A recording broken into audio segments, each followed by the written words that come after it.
Fala galera, tudo bem com vocês? Bem-vindo ao canal do Gente do Pai. E hoje eu estou com uma presença ilustre aqui no nosso canal, que é o pastor Júlio César.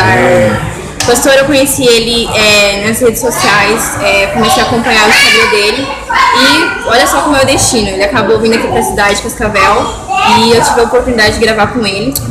Pastor, se apresente para os nossos jovens, para que te conheçam mais. Tudo bem? Que a graça e a paz do nosso Senhor Jesus esteja com todos vocês. Eu sou o pastor Júlio César,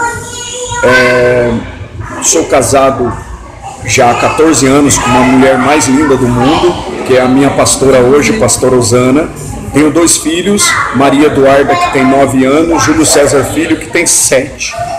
E estou há 10 anos, fazendo 11 anos agora em setembro, que eu sou pregador itinerante. Eu viajo o Brasil e outros países ministrando, principalmente para jovens.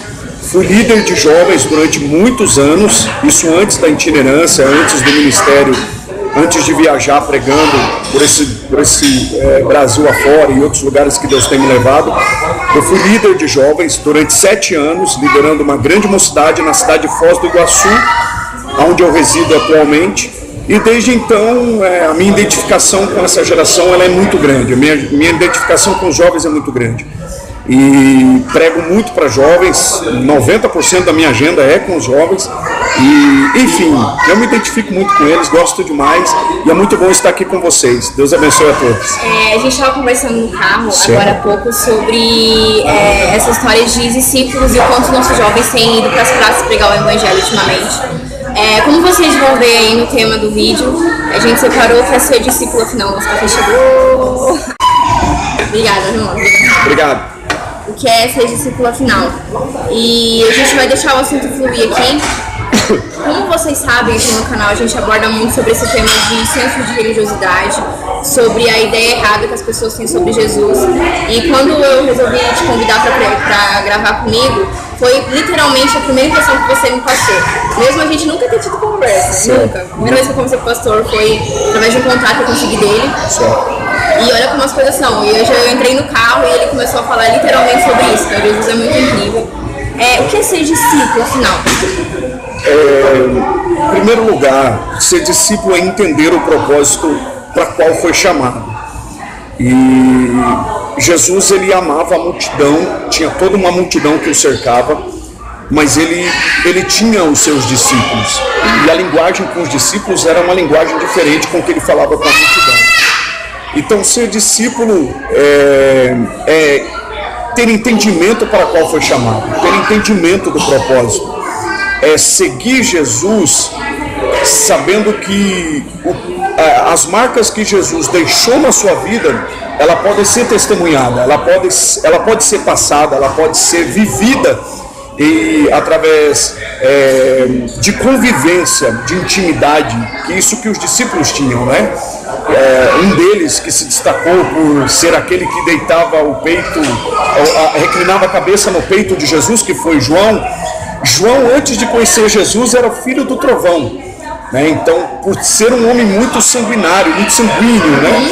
E quando ele passa a conhecer Jesus, ele passa a ser um discípulo do amor, porque ele teve a convivência transformada. Então, ser discípulo é ser transformado, é fazer com que o Evangelho, é permitir com que o Evangelho te transforme para você viver esse propósito, é caminhar e aí se encaminhar com o entendimento do propósito. Uma coisa que eu acho que é algo que eu prego muito na minha vida é você conhecer Jesus é uma coisa, certo, mas você andar com ele é uma coisa totalmente diferente, que eu acho que é o que aplica literalmente sobre você ser um discípulo. Exatamente. E Jesus, ele chama, o que Jesus tem feito sobre a nossa geração, igual você está falando que é a geração onde você mais se identifica, certo. O que Jesus tem feito sobre a nossa geração é uma coisa muito incrível. Como eu disse no começo do vídeo, a gente nunca se viu tantos jovens pregando em canais no YouTube, falando de Jesus em praça.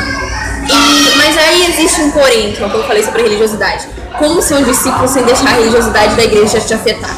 Certo. Eu vejo assim com relação ao momento. Nós estamos vivendo um momento onde a revelação ela está fluindo de maneira muito grandiosa. Deus está descortinando para essa geração coisas que ficaram ocultas para uma geração que que não viveu o que essa geração está vivendo. Essa é a geração da pós-modernidade, onde a informação ela corre demais, e é uma geração que tem buscado a Deus e tem sede por Deus. Eu digo uma geração que entendeu o propósito e está vivendo como um discípulo. E essa geração que tem entendido o propósito e está caminhando como discípulo, é uma geração que tem buscado viver o evangelho genuíno. É uma geração que não é apegada à denominação, à placa de um templo. É uma geração que tem buscado viver essa revelação que tem recebido nos templos, tem buscado viver do lado de fora do templo. Então, assim, isso tem custado muito e poucos têm entendido isso. Que para mim viver essa revelação e para mim viver aquilo que Deus tem liberado sobre nós nesses dias, é preciso uma renúncia muito grande. E é aí que muitos não têm entendido, porque não é o que eu recebo, é o que eu faço com aquilo que eu recebo. E o engraçado é que ao mesmo tempo que nós dizemos tudo isso, nós estamos em uma geração onde se tem acesso a tudo. Exato. Então nunca se viu jovens se falar tanto sobre vícios em pornografia, certo, vícios em masturbação. Exato. Que ao mesmo tempo eu vejo que, comigo mesmo, que eu recebo de pessoas me pedindo oração. Certo. Ana, e agora? Eu faço parte do grupo de louvor da minha igreja, eu faço parte de tal ministério, mas eu não consigo lidar com isso. Ao mesmo tempo que porque antigamente você falar sobre isso era uma coisa escandalosa. Exato. Para você ter acesso a isso, hoje em dia, nem vírus no seu celular você consegue baixar mais. Exatamente. É uma coisa muito. Exatamente. O que você tem a dizer sobre isso, pessoal? Então, a dificuldade a dificuldade dessa geração, mas eu quero voltar para falar sobre religiosidade. Daqui a pouco eu volto, deixa eu pegar esse fio que você deixou aqui. A dificuldade de nós lidarmos com aquilo que a gente recebe está justamente nisso. Eu sempre digo que nós não somos conhecidos por aquilo que nós temos, nós somos conhecidos por aquilo que nós renunciamos para ter o que nós temos. O propósito só é válido se houver uma renúncia grande. Quanto mais longe Deus quer te levar, maior vai ser a renúncia. Então, assim, o renunciar é o que essa geração precisa entender. Exatamente. Então, assim, nós lidamos com jovens, né, que lidam com o homossexualismo, jovens que lidam com a pornografia, jovens que lidam, que têm essa dificuldade de lidar com os seus gigantes, né? Cada um tem as suas lutas, eu tenho as minhas, você tem as suas, todos nós temos, mas a renúncia diária, ela vai nos provar se somos capazes de chegar onde Deus quer que a gente venha chegar. Então, e para isso, nós precisamos de uma renúncia diária. Se eu venci hoje, eu preciso acordar pela manhã sabendo que eu preciso vencer amanhã de novo. É por isso que Jeremias escreveu que as misericórdias do Senhor, elas se renovam a cada manhã. Então as misericórdias se renovando é Deus dizendo assim: filho, eu acreditei em você ontem, hoje eu estou acreditando em você de novo. Não importa quantas vezes você caia, se você estiver disposto, Deus está disposto a te colocar de pé todas as vezes que você caia. E o quanto Jesus vê coisas em nós que nós não vemos. Exatamente. Acho que o maior amor dele é confiar em nós mesmo, nós caindo, exatamente, pecando. A gente veio de um tempo que as pessoas também pecavam. A outra geração também tinha dificuldade com pornografia, também tinha dificuldade com bebidas, com drogas, com vícios, com sexo. A outra geração tinha, só que a outra geração vivia debaixo do medo, porque nós confundimos medo com temor, né?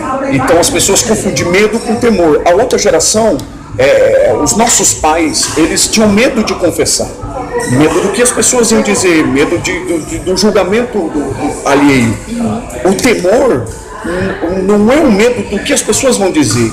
O temor ainda que eu venha cair, o que tem acontecido, o que aconteceu comigo, eu não posso perder a presença de Deus. Eu não, mesmo eu caído, porque quando Deus procura Adão, Deus pergunta a Adão: aonde estás?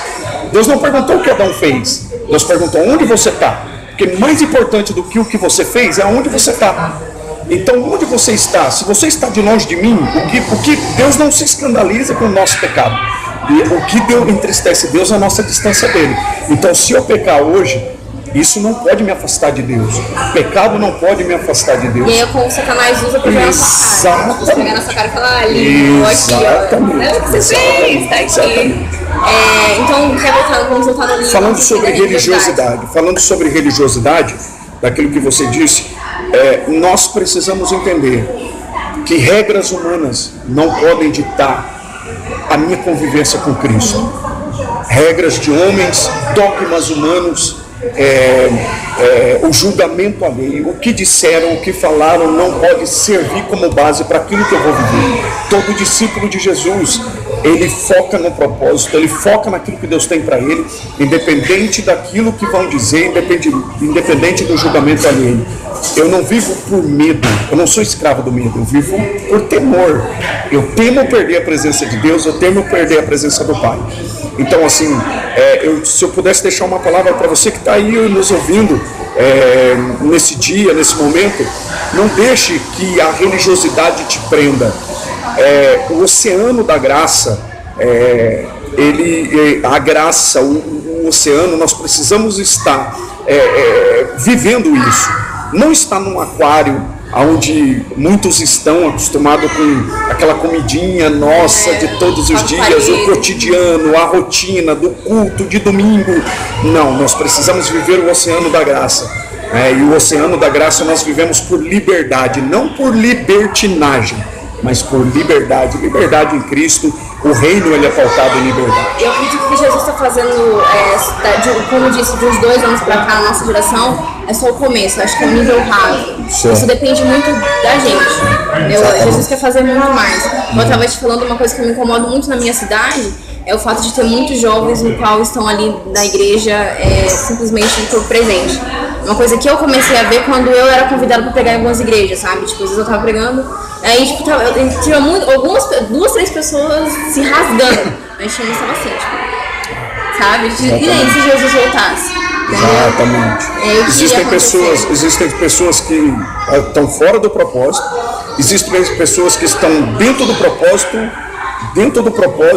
ou seja, deixa eu recapitular. Tem pessoas que estão fora do caminho, mas pior do que aqueles que estão fora do caminho é quem está dentro do caminho, perdido dentro do caminho. Então existem pessoas que estão assim, por quê? Exatamente por causa da religiosidade, justamente por causa eu sempre digo, Ana, que o maior gigante que nós enfrentamos somos nós mesmos. Davi, antes de matar um Golias do lado de fora, ele teve que matar um Golias do lado de dentro. Antes de matar um gigante aqui do lado de fora, nós temos que matar um gigante aqui dentro. E muitas das vezes esse gigante é a religiosidade, muitas das vezes esse gigante somos nós. São coisas que disseram para nós que não podia, são coisas que a religião disse, né? E a religiosidade tentou construir coisas nas nossas vidas. Tem uma frase que você falou no Instagram, eu não vou lembrar ao certo como as palavras que você disse. Mas você dizia assim, se você vai para a igreja por causa das pessoas... Exatamente. Eu não vou lembrar. É mais ou menos assim, se você deixou de ir para a igreja por causa de pessoas, é porque a sua aliança com pessoas era mais forte do que a aliança que você tinha com a igreja. Foi uma coisa que me marcou muito, porque eu falei assim, nossa, é isso. É isso. Bom, gente, eu não vou me estender muito, que Deus abençoe muito a vida de vocês, queria te agradecer muito por Amém, Ana. Eu que agradeço. Agradecer muito por você ter tirado um pouco do seu tempo, super cansado para falar com a gente. A gente vai tomar nosso café agora que está esfriando. Deus abençoe a sua vida. E todas as redes sociais do pastor Júlio César vai estar aqui na descrição do vídeo. Amém. Deus abençoe, gente. Abraço. Beijo, até a próxima. Tchau, tchau. Amém.